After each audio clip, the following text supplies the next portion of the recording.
بسم اللہ الرحمن الرحیم۔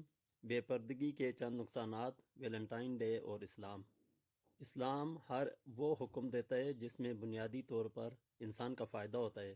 جہاں تک دنیاوی معاملات اور مختلف مذاہب کا تعلق ہے، کسی بھی مذہب یا قوم میں خیانت، دھوکہ یا بے راہ روی کی اجازت نہیں، اور ہر مذہب، کلچر یا ان سب کو پھیلانے یا پرچار کرنے والے اپنے مفاد سے ہٹ کر اگر کچھ کرنا چاہیں تو بھی یہ حالات نہ ہوں جس میں مرد و خواتین کا آزادانہ میل جول اور بے راہ روی پر نکل جانا۔ در حقیقت موجودہ دور میں ہر ایک چیز کو بنا دیا گیا ہے، جس میں ہر ایک اپنی ہمت، کوشش اور لالچ کے تحت فائدہ لے رہا ہے۔ دنیا کا کوئی مذہب یا مذہبی پیشوا اب ان سہولیات کے بغیر زندگی نہیں گزار سکتا، جس کی وجہ سے ہر ایک ان سہولیات سے فائدہ لے رہا ہے اور خود بھی ان کو چلانے کے لیے استعمال ہو رہا ہے۔ اب اگر وہ لوگ جو منع کرنے والے ہیں مرد و عورت کے میل جول کو روک لیں تو ان کے اپنے کاروبار بھی نہ چلیں گے، اس لیے اپنے تھوڑے سے فائدے کے لیے چپ چاپ چل رہے ہیں۔ اس کی ترقی یافتہ ملکوں میں بہت مثالیں ملتی ہیں، جیسے کہ سنگل موم، اکیلی ماں، بچے پالنا صرف اور صرف ماں کی ذمہ داری ہے۔ صرف امریکہ میں 9.5 ملین گھروں کو ایک عورت چلا رہی ہے۔ اس کے پیچھے باقی تمام چیزوں میں سے ایک اہم چیز چھوٹی عمر میں ماں بننا اور پھر کچھ عرصہ بعد بچوں کے پیدا ہوتے ہی باپ کا اس بچے اور اس کی ماں کو چھوڑ کر دوسری عورت کے ساتھ رہنا وغیرہ۔ یہ سلسلہ ایسے چلتا چلا جا رہا ہے، جبکہ اسلام میں ایسا نہیں، بلکہ نان نفقہ کی اولین ذمہ داری مرد پر ہے اور عورت کا کام گھر کی چاردیواری کے اندر امور خانہ داری چلانا ہے۔ بے پردگی کے چند نقصانات۔ عورت کے چہرے کو بے پردہ رکھنے کے بڑے بڑے نقصانات مندرجہ ذیل ہیں۔ فتنہ میں پڑنا۔ عورت جب اپنے چہرے کو بے پردہ رکھتی ہے تو اپنے آپ کو فتنے میں ڈالتی ہے، کیونکہ اسے ان چیزوں کا اہتمام و التزام کرنا پڑتا ہے جس سے اس کا چہرہ خوبصورت، جاذب نظر اور دلکش دکھائی دے۔ اس طرح وہ دوسروں کے لیے فتنے کا باعث بنتی ہے اور یہ شر و فساد کا بڑے اسباب میں سے ہے۔ شرم و حیا کا جاتا رہنا۔ اس بد عادت سے عورت کا ضمیر سے رفتہ رفتہ شرم و حیا جاتی رہتی ہے، جو ایمان کا جزو اور فطرت کا تقاضا ہے۔ ایک زمانے میں عورت شرم و حیا میں ضرب المثل ہوتی تھی، مثلا کہا جاتا تھا کہ فلاں پردہ نشین دوشیزہ سے بھی زیادہ شرمیلا ہے۔ شرم و حیا کا جاتا رہنا نہ صرف یہ کہ عورت کے لیے غارت گر دین و ایمان ہے، بلکہ اس فطرت کے خلاف بغاوت بھی ہے جس پر اسے خالق کائنات نے پیدا کیا ہے۔ مردوں کا فتنہ میں پڑنا۔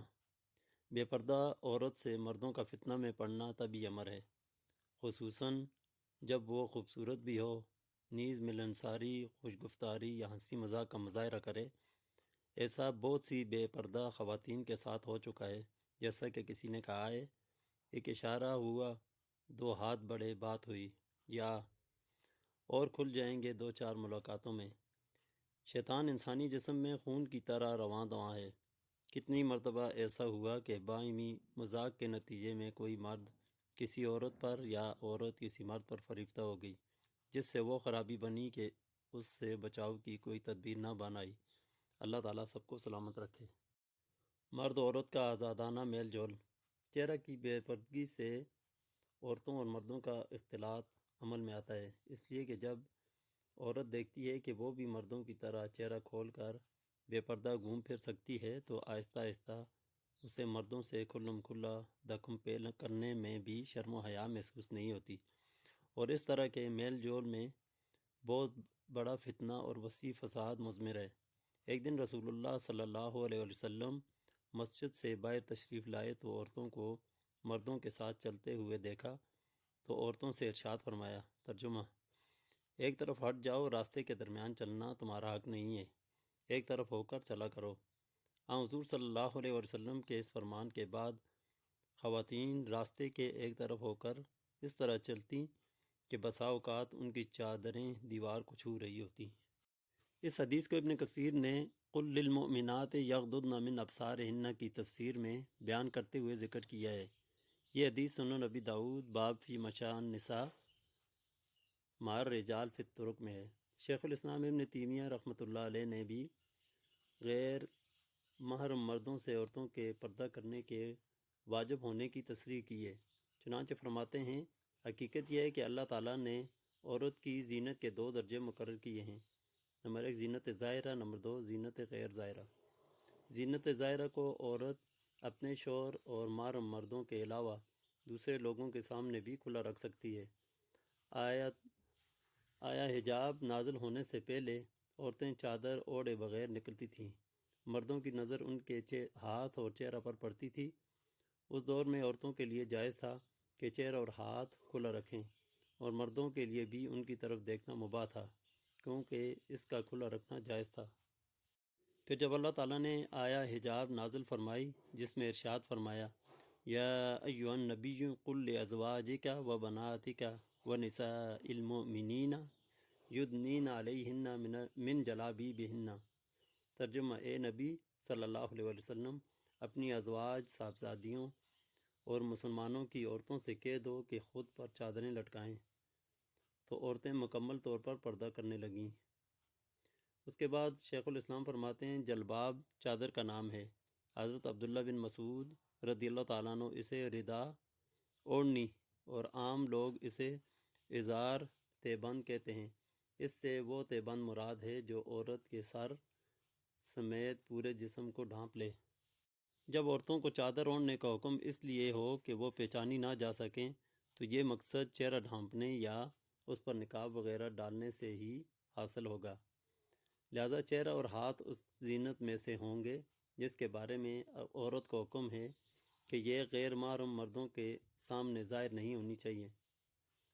اس طرح ظاہر کپڑوں کے سوا کوئی زینت باقی نہ رہے جس کا دیکھنا غیر محرم مردوں کے لیے مباح ہو۔ اس تفصیل سے یہ معلوم ہوا کہ حضرت عبداللہ بن مسعود رضی اللہ تعالیٰ عنہ نے آخری حکم ذکر کیا، اور حضرت عبداللہ بن عباس رضی اللہ تعالیٰ عنہ نے نسخ سے پہلے کا حکم ذکر کیا۔ آخر میں شیخ الاسلام فرماتے ہیں، نسخ سے پہلے کے حکم کے برعکس اب عورت کے لیے چہرہ، ہاتھ اور پاؤں غیر محرم مردوں کے سامنے ظاہر کرنا جائز نہیں ہے، بلکہ کپڑوں کے سوا کوئی چیز بھی ظاہر نہیں کر سکتی۔ مجموع الفتاوی الکبریٰ 114۔ عورت کو چہرہ، ہاتھ اور پاؤں صرف غیر محرم مردوں کے سامنے ظاہر کرنے سے منع کیا گیا ہے، ورنہ عورتوں اور محرم مردوں کے سامنے ان اعضاء کے ظاہر کرنے کی اجازت ہے۔ ایک اور مقام پر فرمایا، اس مسئلہ میں بنیادی بات یہ سمجھ لیجئے کہ شارع کے 2 مقصد ہیں۔ اول تو یہ کہ مرد و عورت میں امتیاز رہے، دوم یہ کہ عورتیں حجاب میں رہیں۔